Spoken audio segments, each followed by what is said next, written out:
Now he's doing double duties of being a doctor and a display piece. Here's a look at new Hiya toys. This is a Star Trek 2009 Exquisite Super Series, McCoy.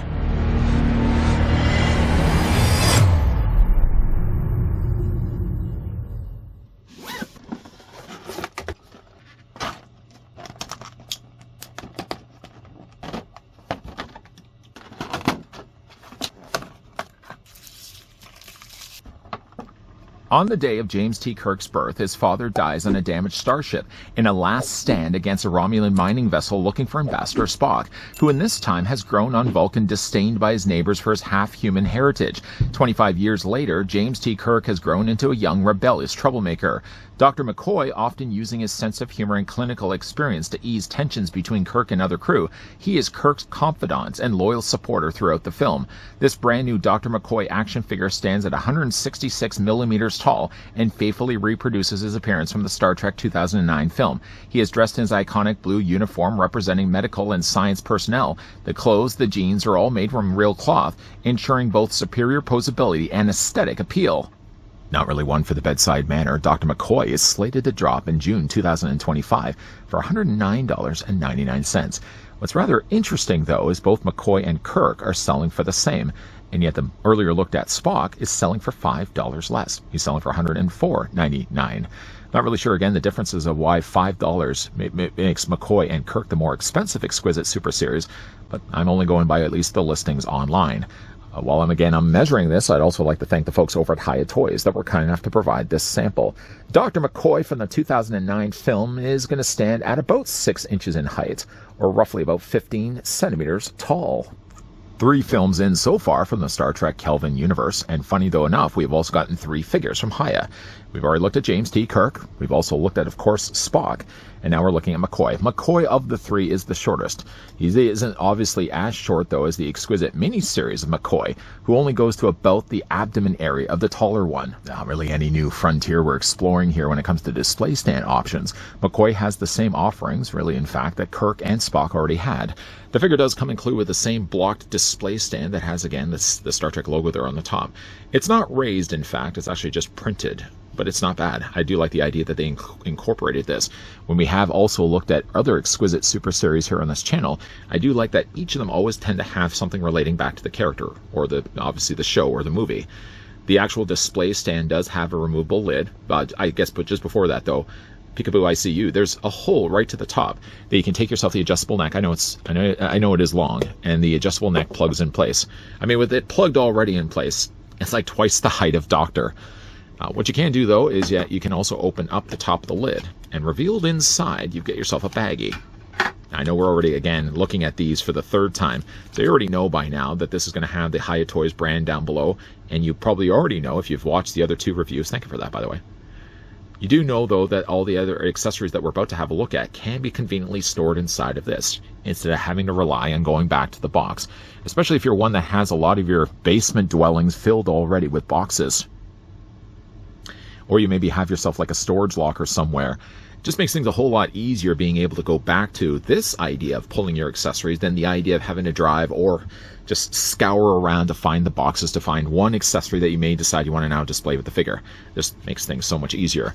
This goes inside the box, and you can either go the option, again, of having it displayed with the Star Trek logo with one single hole, or if you like to double up, triple up, times 9 at least, 9 triple up, I don't know what like times 9. Anyways, you got yourself an extra lid that goes on top here, where now you've got yourself 3 down, 3 across. That's 9. That's simple math.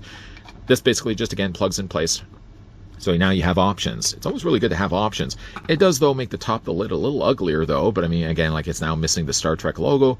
But at least it gives you many available options of where you want to put the display stand neck. You want to put over here. You want to put over here. You want to put over here. Well, you get the idea. One thing, though, that's interesting about the neck, I know we've already covered this as well, is that it has 4 adjustable knuckle joints. It adjusts here, it adjusts here, it adjusts here, and again, counting the 4th, it adjusts there as well. This does also open and close, so it fits around McCoy's waist, or fits really around any Exquisite Super Series we've looked at so far. But that may be too much length. Is there a way to kind of reduce some of that? There is. All of these knuckle joints, by the way, do have detachable parts. So if you find it fits too long, for example, just detach the part you don't want anymore. Of course, you will still need the waist clip, so we're just going to take that off. Plug this back onto the top now, and just plug it back on the display base. I think that's a little bit more reasonable.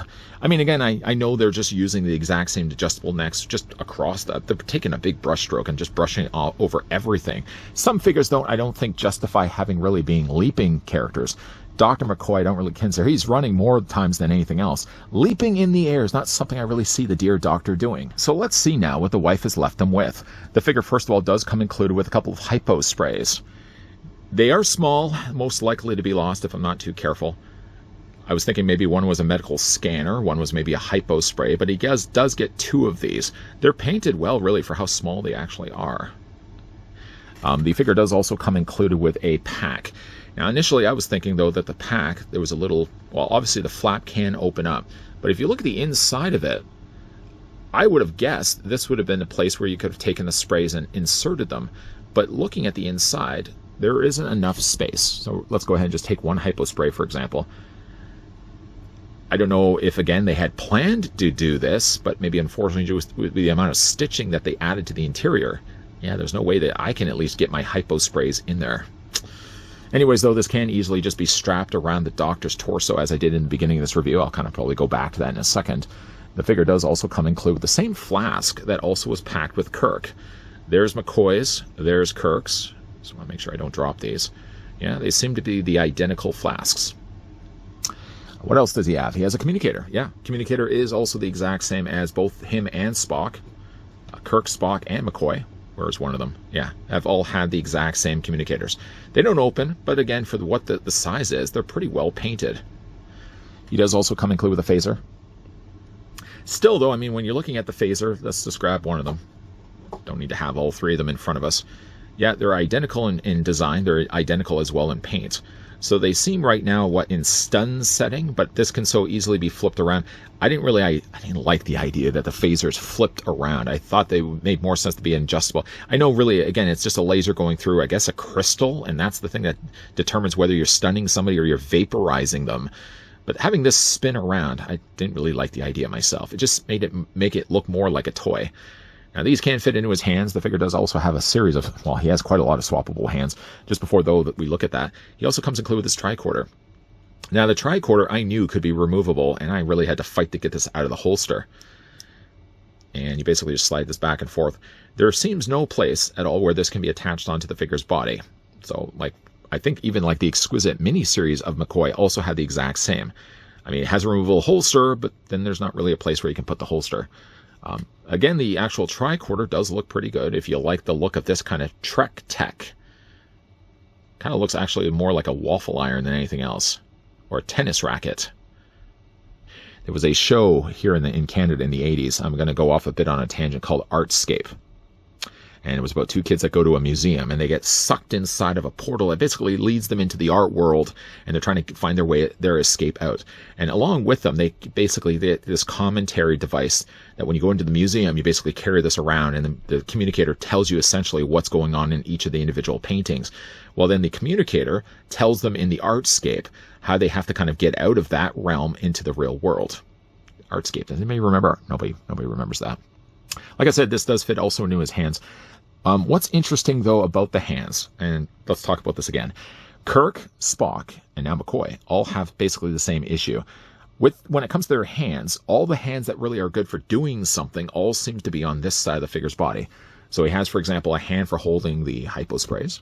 So, if you want to take a hypo spray and put that into his hand, just kind of just dowel it in there. There we go.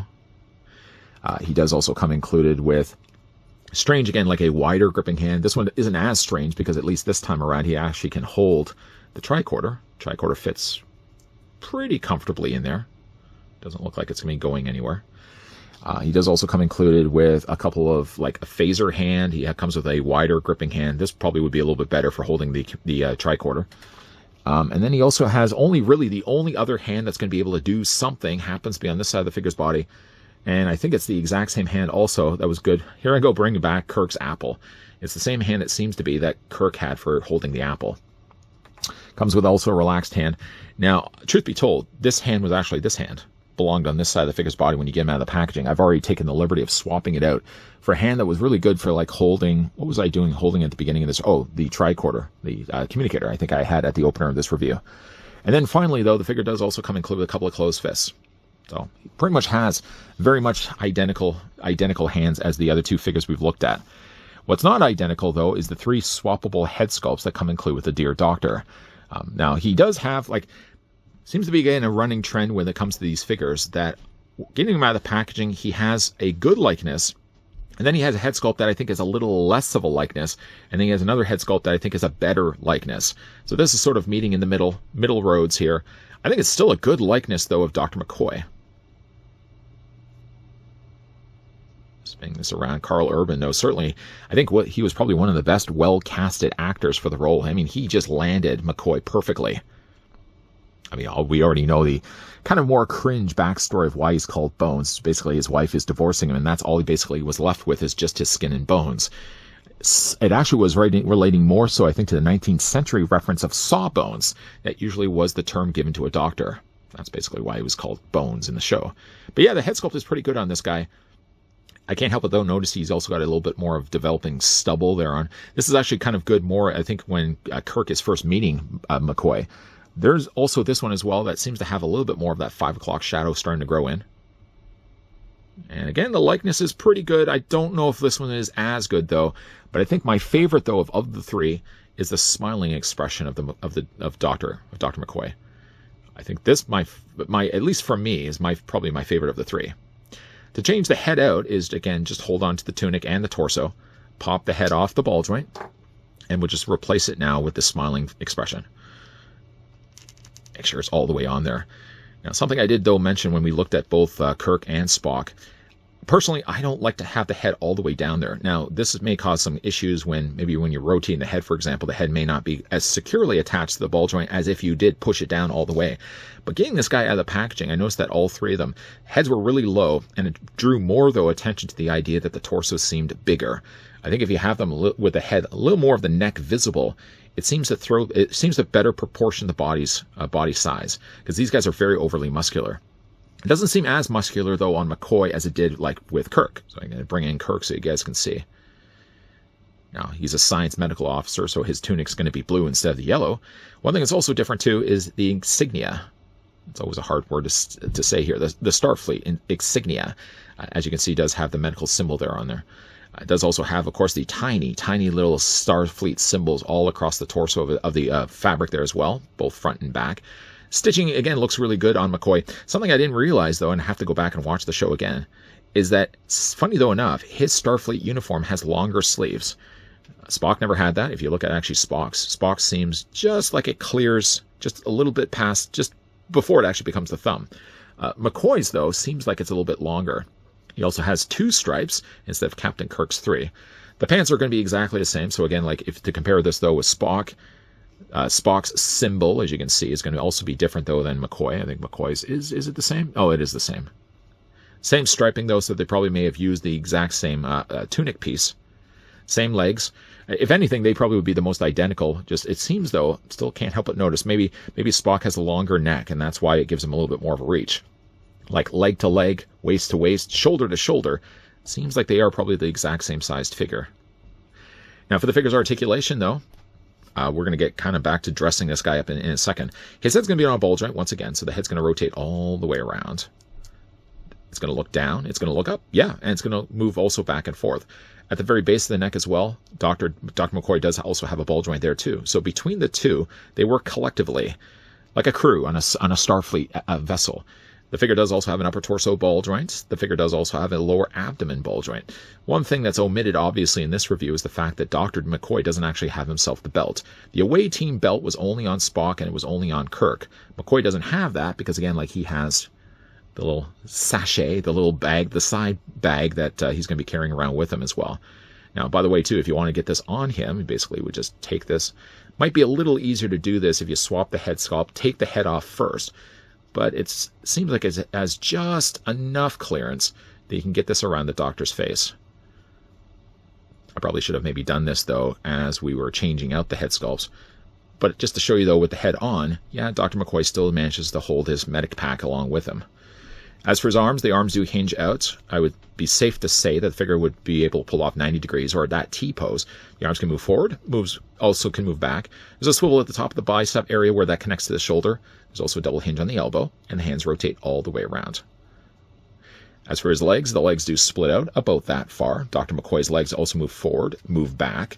There's a swivel there at the top of the thigh, double hinge on the knee. And again, you've got your articulation down below. I don't think really the articulation is anything more than really just the fact that the boot is attached onto a peg, and that allows the swiveling there.